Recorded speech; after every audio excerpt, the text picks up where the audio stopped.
All right, welcome everyone. Let's just go ahead and dive right in. Today's explainer tackles a mountain that has honestly intimidated students for literally centuries, and that is reading dense philosophical texts.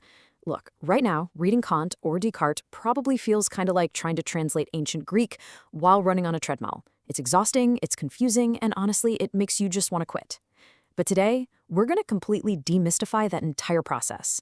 We are turning what usually feels like this impossible, frustrating climb into a highly structured, super manageable system. Let's be totally honest with ourselves for a second here.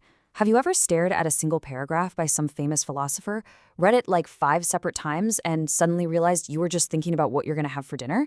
Yeah, if you're nodding your head right now, I want to completely validate that frustration. It is a universal pain point for practically anyone taking their very first philosophy class. Your brain isn't broken, okay? And you certainly aren't incapable of grasping these concepts. You've simply been using the wrong operating system to read. But by the end of our explainer today, you're going to have the ultimate toolkit to make sure you never, ever feel that way again. So here's our roadmap for today. We're going to kick things off with the philosophy reading struggle. Then we'll cover setting up for success, we'll dive into the philosophical mindset, walk through our core 3-step method, and finally wrap up with how to read like a philosopher.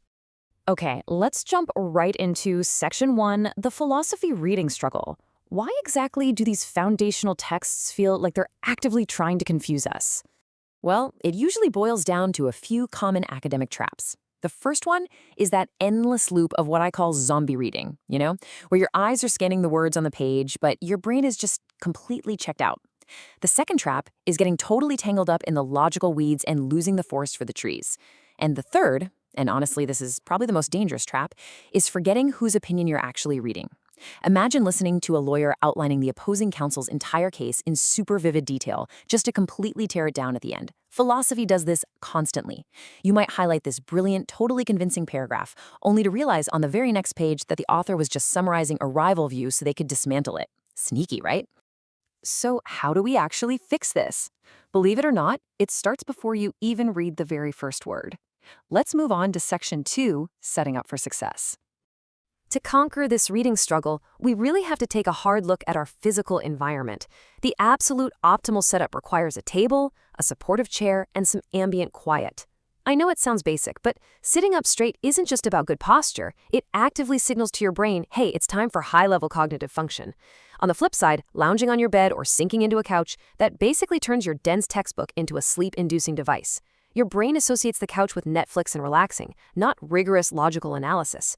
And look, if you have a TV on or you're listening to music with lyrics, you are actively sabotaging your working memory. You literally cannot parse a complex 300-year-old argument while your brain's language center is busy processing the lyrics to your favorite song. Next up is your annotation toolkit. Now hear me out, put the neon highlighter down. Seriously, I know it feels super productive to paint your textbook bright yellow, but a page painted solid yellow is really just a page you're going to have to read twice. It tells you absolutely nothing about the structure of the argument. Instead, if you're reading a physical copy, grab a pencil so you can erase and rewrite, but more importantly, create a personalized coding system in the margins. For example, you could write a big capital C next to the author's main claim, use an exclamation point for a breakthrough idea, or maybe a massive question mark for a logical leap you just don't really trust. You're basically creating this visual trail of breadcrumbs, which allows your future self to track the core argument without having to reread every single word. All right, with our physical space and our tools all locked in, let's head into section 3, the philosophical mindset. And this requires a pretty massive psychological shift. To get this right, you really have to break your ingrained reading habits. Think about how you typically read a novel. You start at chapter 1 and you just kind of float down the river of the plot until the very end, right? You're reading sequentially to get an emotional payoff. But philosophy?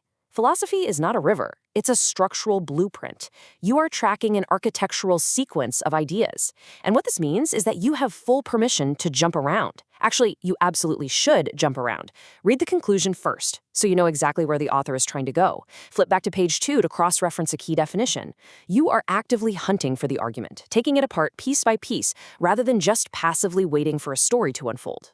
And to navigate this blueprint successfully, you've got to adopt what's called the principle of charity.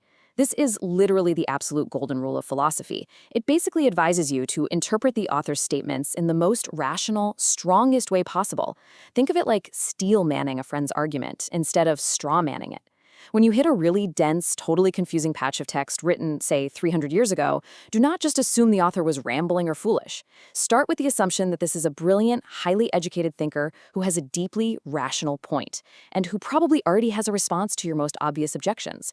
Your job as a scholar is to construct the absolute best possible version of their argument in your own mind before you even think about tearing it down.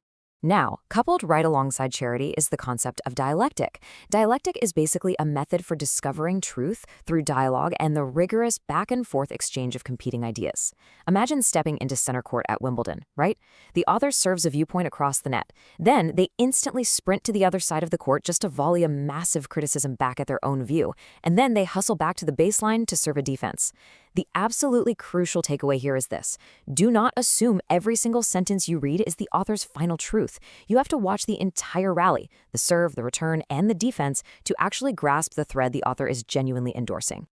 Okay, now that our mindset is dialed in, let's get to the core curriculum of today's explainer. Section 4, the 3-step method. This right here is your ultimate blueprint. So here is our clear structural roadmap. Step 1 is pre-reading, Step 2 is the first read, and Step 3 is the close read. If you really commit to following this specific 3-part process, you're going to build an unbreakable chain of comprehension. Let's break them down. Step 1, pre-reading. For this step, I want you to think of yourself as a detective surveying the perimeter of a crime scene before you start looking for microscopic clues. You are basically building mental scaffolding. Ask yourself, who is the author? If it's published by a really rigorous academic press versus, say, a pop culture magazine, your expectations should shift immediately. Read the section headings to map out the terrain of the argument. Oh, and here is a massive pro tip. Skim the bibliography before you start. If the author heavily cites a specific school of thought, you instantly have a cheat code for the perspective that's informing their writing. It's all about gathering vital, high-level intel before you ever read sentence 1. Moving on to step 2, the first read. The ultimate #1 rule here is do not get bogged down. Give yourself full permission to not understand everything immediately.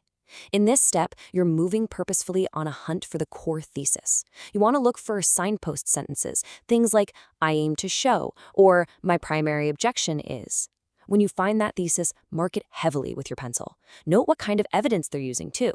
Is it a wild thought experiment? Is it empirical data? Formal logic? Now, if you hit a brick wall of confusing jargon or some overly convoluted paragraph, do not stop and reread it 5 times. Just drop a massive question mark in the margin and keep moving forward. Momentum is absolutely key in the first read. And that brings us to step 3, the close read. Okay, this is where the intellectual heavy lifting actually happens. Now you slow down, you go back to those giant question marks, and you really mine for understanding. You look up all the jargon you didn't know. But most importantly, you start a dialogue with the author right there in your head. Ask yourself, wait, does premise A actually prove conclusion B? If a logical leap feels a bit flimsy to you, don't just feel generally annoyed by it. Articulate exactly why in the margin. Write something like, "fails to account for human emotion," or "this evidence is outdated." Because in this step, you've transitioned from being just a passive sponge to becoming an active sparring partner. All right, let's move into our final section. Section 5, read like a philosopher. It is time for the final application where we synthesize absolutely everything we've just learned. So once your close read is totally done, you're going to run through this review checklist to really solidify your mastery. First, can you summarize the dialectical structure? Like, could you explain the back and forth volley of the argument to a friend over coffee without using any fancy jargon? Next, you need to put the evidence on trial. Did the author actually prove what they promised in their thesis? Pinpoint exactly where the bridge of their logic cracks or where it holds strong. And finally, formulate your own stance. See, true philosophical understanding isn't just reciting what Kant or Descartes said. It's moving from student to peer. It's about being able to generate your very own rigorously supported counterarguments. I want to leave you with this absolute golden rule. Hold yourself to the same standards to which you hold the author. Think about it. You've just spent an hour ruthlessly critiquing their evidence, tracking their dialectic, and testing their logic. Well, now, your own reactions require that exact same level of rigor. In academic philosophy, you can't just say, "well, I didn't like it," or "it felt wrong to me." No way. You have to build your own bridge of logic to prove exactly why the argument failed, using adequate evidence and totally sound reasoning. To master the text, you literally have to become the philosopher yourself. So, now that you are fully equipped with the complete toolkit, you've got the optimal physical setup, the mindset of charity and dialectic, And the rigorous 3-step blueprint, that old intimidation factor, it's entirely gone. The only question left is whose ideas will you challenge first? You are officially ready to tackle literally any dense text your professors throw your way. So grab your pencil, find a quiet table, and go spar with the greatest minds in history. Thank you so much for joining me for this explainer.